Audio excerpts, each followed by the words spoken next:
On Arise TV again, another TV station, you said President Bola Ahmed Tinubu is, disconnected, from the economic and security realities facing Nigerians. Do you believe he is just incompetent, or this is a deliberate move to keep the people busy battling all these crises? Because you have to struggle to pay bills, endless bills, light bills, water bills, food, school fees, rent, you are just in that cycle. And then you're afraid so that you're not kidnapped. What do you think, Doc? I think President Tinubu has become a prisoner of his own ego. He is quite possibly the most powerful president we've had since 1999, maybe even in the military days. He has amassed so much power around himself. Maybe it makes him feel more secure, maybe it makes him feel more confident, but whether it was by design or by accident, President Tinubu is the most powerful, quite possibly the most powerful black man, certainly the most powerful African leader, defined as a president who has all the trappings and the mechanics of power. That makes you a prisoner. It doesn't make you very powerful. It makes you a prisoner of your own thinking. It makes you a prisoner of a very, very tiny cycle of people who have access to you.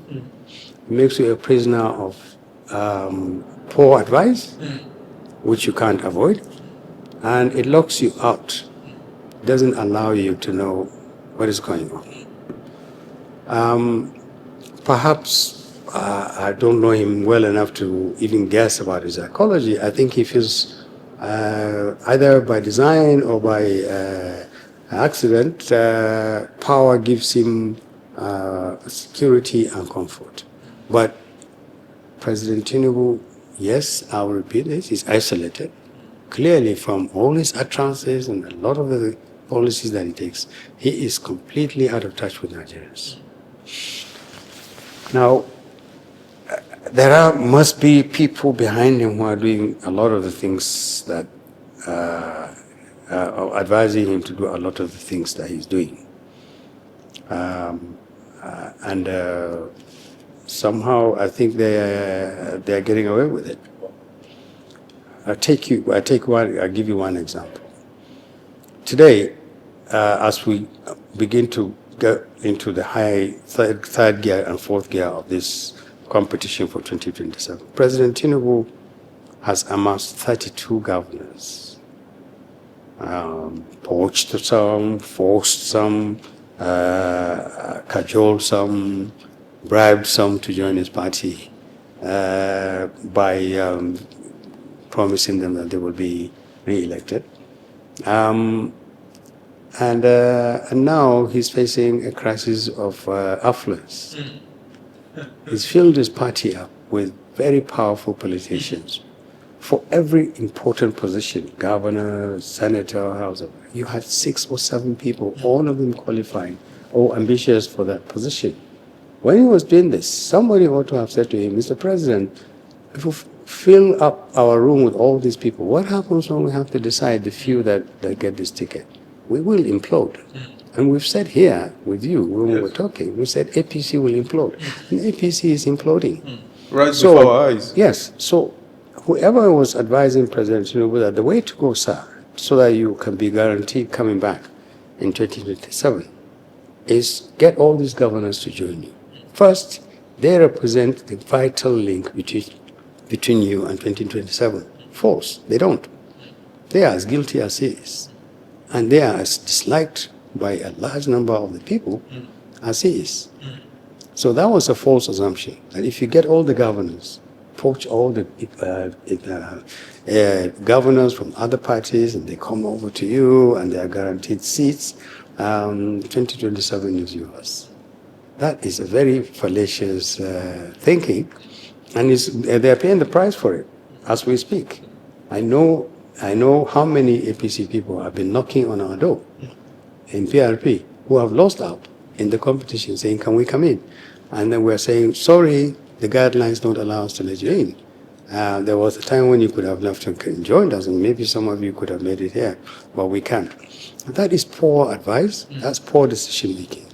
And it's the kind of thing that he shouldn't have. Let me also give you another example. When the president had an excellent opportunity to go beyond governors and a tiny circle of ministers to get a real feel of the country. What do Nigerians feel about security? What do Nigerians feel about poverty? But he hasn't. He has traveled more outside this country than he has visited states in Nigeria. There are some states he has quite possibly never even thought of visiting. But he's gone out of this country countless times. One way in which you get a feel of the country is by living in the comfort of the villa and going to some states and meeting people. And he hasn't. So when I use the word the president is isolated, those are the things I mean. He's isolated from the genuine state of the country. He's also isolated from advice and suggestions and ideas that should ordinarily caution him against taking certain steps. And now he's going to have to pay the price for it, because he's going to face a country that is angry, that is alienated from him, that feels he has abandoned it until now, that he's begging for re-election, and is quite possibly going to turn its back on him. And this is why we're hoping, whatever happens, that the 2027 elections will be credible, free, and fair. You know, it's interesting you said this, because an APC chieftain, you know, a former minister, federal minister, sat right here where you sat, you know, and said exactly the same thing, that he has tried, he made 3 attempts, failed attempts, to get across to the president, because the president does not have quality advice, and he's made botched attempts to see the president. And I was saying, if a man at that level cannot have access, then, you know. But, Doc, you also said in one of your interviews that President Tinubu is bad for Nigeria, you know, but incidentally, he got the largest chunk of his votes from the North in 2023. Did the North make a mistake in 2023? Oh, really? I don't think the North made a mistake. First, we have become victims and captives of this rather very damaging, very destructive sentiment that there are 2 Nigerias, the North and South. And if a president comes from the northern part of the country, he has to serve for 8 years. And if he comes from the southern part of the country, that is one of the most destructive things, and this poisonous politics is that. Because what, among the many, many negative things, you come from the southern part of the country. If you run for president for 8 years, it means for those 8 years, the 2 terms you are elected, the other part of the country is entirely and completely locked out in terms of fielding candidates, in terms of asking Nigerians, look at this one. This guy has a lot better qualities. He has more personal integrity. He has a stronger record of competence. He has all the qualities that you need. You lock out everybody. Everybody. This is what is going on now.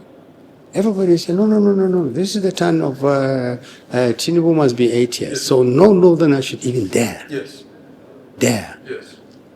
Offer to contest. That means more than half of the country, because the North is more than half of Nigeria, more than half of the country is locked out entirely in terms of providing people who could say, I can do better than Tinubu. People will say, no, it's not your turn. Which turn? Whose turn? When do you become to now allocate turns to a country that's so desperately looking for quality? And if we're talking about turns, why does it have to go to another? Why does a Yoruba man have to have 8 years? Rather than Southeast or South-South? Yes. Why? If it must be in the South. Yes. Why doesn't it go to an Efik person or to an Yoruba person or somebody, an Edo person? Yes. Why? Aren't they Nigerians too? Why does it have to go to the big groups only? If it comes to the North, why can't it go to a Northern Christian? If you have to zone this thing. This zoning thing is damaging, is destructive, and it simply makes no sense. So, if we, as we speak now, everybody is precluded from contesting. The North can't field a candidate unless perhaps possibly Atiku is freed by the shackles of the judiciary and the government from not running, perhaps one or two parties field another candidate from the north. All the candidates will come from the southern part of the country. Who would beat Tinubu? All the money he has, all the political support he has. The people. The people can defeat President Tinubu. They may not vote for him. In fact, majority of the people will not vote for him if it's based purely on his record. And he cannot go and appeal to them to say, I'm a southerner, so vote for me. What does he say to the northerners? So northerners didn't make a mistake because of this pervasive idea at the time that allow a southerner to. Two, our Muslim clerics, the people who went to the president, this president, and said, sir, let's try something. Let's try a Muslim ticket. In fairness to President Tinubu, what I understand was that initially he doubted whether it would work. They said it will. So what is the benefit? And they said, you will become president. You become the president, get a Muslim from the north to be a vice president, have a Muslim ticket, and you win. I think his ego then spoke to him and said, try it. And he did. And the large votes he got substantially came from the northwestern part of the country, which has a huge population of the Muslims. Now, a lot of people are going around saying, oh, the Muslim clerics fooled us. They told us the Muslim ticket will improve the life of the Muslim. In Nigeria, they will do things for Muslims that they couldn't do before. They didn't. Yes. The life of the Muslim, like the life of the Christian, ordinary has just been made worse. So but I think the North is a little bit wiser now. Unfortunately, because of the misfortunes and the declines in all standards of living. And it is quite possible that, if the elections are free and fair, you are likely to see a North that is likely to vote more in accordance with its interests than on the issues of religion or ethnicity or where the candidate comes from. Most of the candidates will come from the South, in fact, virtually all of them. And I think the North is well placed now to make a choice. We are fielding Southern, our candidates are all from the South. That's your party? My party. Yes. And this is not by design, it's just simply the way it's worked out. And some of them, as I said, are excellent Nigerians. They can provide excellent leadership. And we're very proud of the fact that we were able to attract that quality of people. They are from the southern part of the country, but they are first and foremost Nigerians. And we're hoping that northerners will look at all the 14, 15 people who would be fielded as presidential candidates and choose ours. Because we are the only party that commits openly and has committed openly to working for the poor, improving the lot of the poor, securing Nigerians, and then fielding people of integrity. We would not touch a kobo, we will not steal people's money, and we will protect Nigerians. We know how it will be done, and we'll do it. I know your explanations pretty much gave the but let me ask you pointedly, you personally do not believe in zoning because it shuts the door against every Nigerian and merit and all of that.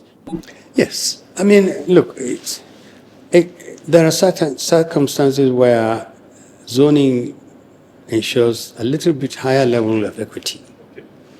But look, America, the U.S., in the 250 years of U.S.'s existence, I don't think they've had more than 10 presidents from the northern part of the U.S. I mean, from the southern part of the U.S. And nobody has ever raised an issue about this. In most developed democracies, and even a lot of developing democracies, you don't hear about this business of you become Christian, it's my turn and your turn. because it is damaging, it is destructive, it simply entrenches the very source of the zoning rather than ameliorating it. Even if during the military, although they made efforts to cover it under some political tinkering or whatever, we had unfortunately the emergence of the regional issue there.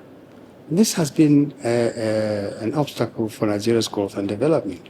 We shut out a huge number of our people who could otherwise be good.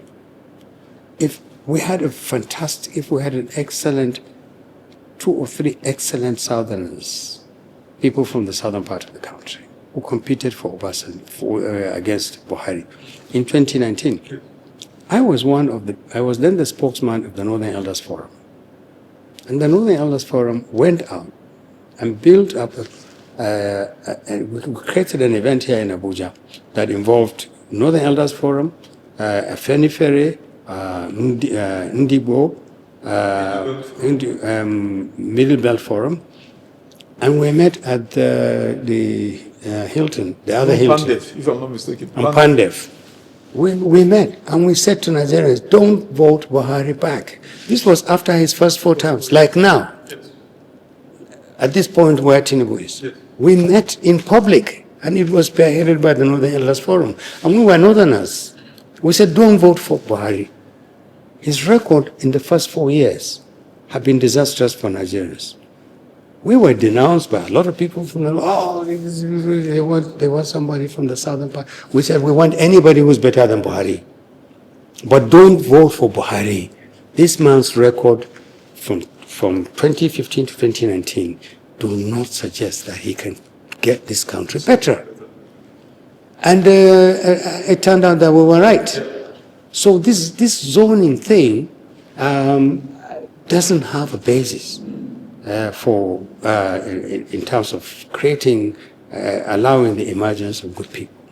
I wish it doesn't exist. It exists, so we are limited to picking people from second 11, sometimes from no 11s at all. That's what we have. The politician with the most money will maneuver his way all the way, benefiting from the fact that he comes from a particular part of the country. This is not good for Nigeria.